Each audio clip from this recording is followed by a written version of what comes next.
Hi, I'm Elizabeth Gearhart with Fireside. I'm here with Logan with Orion Development Associates. Thinking about a new career? Need some help trying to decide? That's what Lauren's here for. Hey, Lauren. Great being with you, Elizabeth. Thanks so much for having me. Sure. So tell us what you do. I work with individuals who are on the crest of making a big change in their lives. They possibly have been trying to make that change for a couple of years now.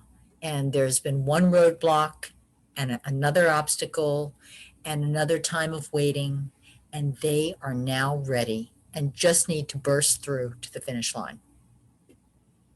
That sounds great. So how do you help them? What's a typical client look like? They come to you, they say, Lauren, I want to change careers. I want to do this, that. So what's the next step? Well, the ones who want to engage with me are often ones who are, people sometimes ask me, do you work exclusively with women? I don't. I don't. Some of my longest running clients have been men, but I do work with people who are beginning or partway through that path to self-awareness, and they know they want to sharpen their emotional intelligence. They know they have a strength that they'd like to make stronger.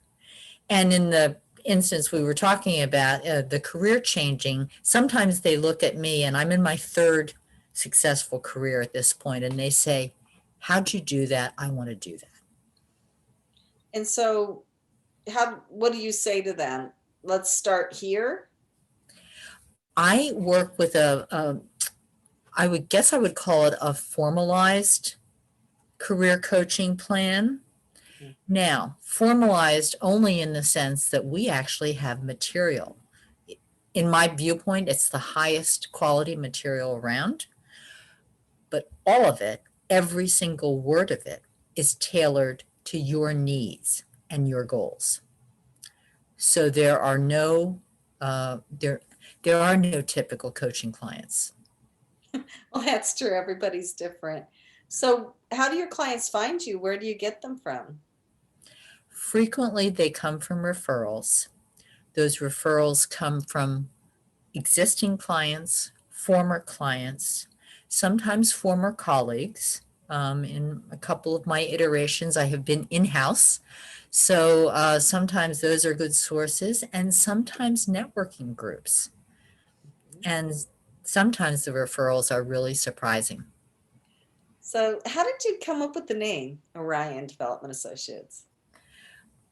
It occurred to me, Orion happens to be one of my favorite constellations. But when I told a friend the name Orion Development Associates, she said, "Oh, every grandmother's favorite constellation." As soon as she said that, I was like, "Oh my gosh." Kitty takes me out to the end of the driveway. We look up at the sky, and there's Orion. And so I love that.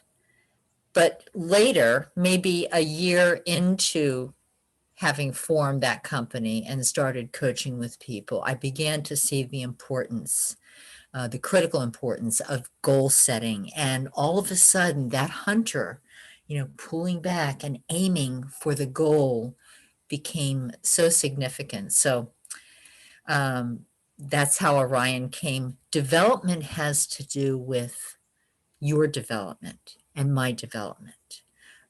Someone said to me once, it's all about becoming. And when you adopt that, you're changing moment by moment and day by day, and ultimately, so much is possible.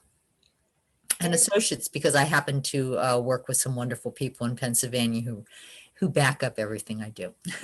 That's great. And you're Manhattan based, you're in Pennsylvania right now, but you work with people all over the country, right? I do. Okay, great. So you said that this is your third successful career. So how did you transition? I'm assuming you're teaching people to do what you did and kind of transition between these different phases. How did you do that? I was incredibly fortunate. I was in the apparel business, deep in the apparel business, wholesale sales, was a strategic account rep for Speedo, the swimwear people. And my church asked me to chair a phase of its capital campaign. And in the process of reporting each week to the pastor's office, who we approached the Gearharts. They're thinking about a gift of this size. They wanted to go towards this. This is how I think we should. I go back to Speedo one day. I'm like, this is a lot like what I do for Speedo.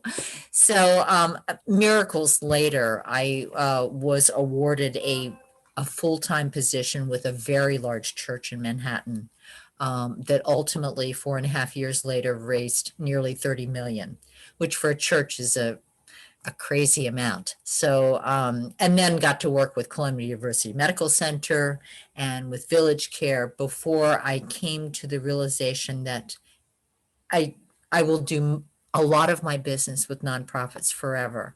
I'm very involved with my church, even to this day. So I love nonprofits, but there was part of the business world I missed. I missed the pace. I missed how decisions were being made. I missed the business people. And so one of the beauties of what I do these days, I actually get to work with business people on the coaching aspect. Sometimes a sales program, sometimes it's leadership development, but I get to reconnect with the business world as well as do not-for-profit work. So my guidelines for the people that I might excite about changing careers is to help them do a much deeper dive into where they are personally. You know, I focus as a coach on where you are now and where you want to go. And so as we do that, the things that you might have forgotten about that could be your strengths, that could be your conduits to creating new success, we will uncover, we will augment, whether you may decide you want to pick up a new skill. That's fine. I mean, maybe it's a skill that will be essential to what you need to do. We can help with that. So it is, what I do is help unlock what is already inside you. And that's actually my mission. I have an incredible belief that there is incredible goodness in each one of us, goodness and power. And if we can just move a little closer to it, we can let it out. I think that's wonderful. And I think a lot of people do feel that they have some inner resource or talent that they've just never really been able to tap into the way they want. Yeah. And it sounds like that's where you help them go. It is. Sometimes it's almost right there, and sometimes what people don't have is someone to bounce the ideas, someone to help them uncover, someone impartial. Mhm. Yes, We love our families, we love our friends, we love our colleagues, but sometimes there are things that it's not that easy to talk with certain people about, or you might need additional space to help work out yourself. absolutely. So what level clients do you work with? Do you work with people in small businesses? Do you work with entrepreneurs? Do you work with executives? Who's your typical client? Typical again. I thought when I became certified as an executive business coach, because in my fundraising, I had worked with CEOs, medical directors, senior pastors. I'd worked with the C-suite. I just assumed that I would be coaching the C-suite. I still do. But I've also had the opportunity to work with people at mid-level. Someone who has been passed over twice for a promotion at their job.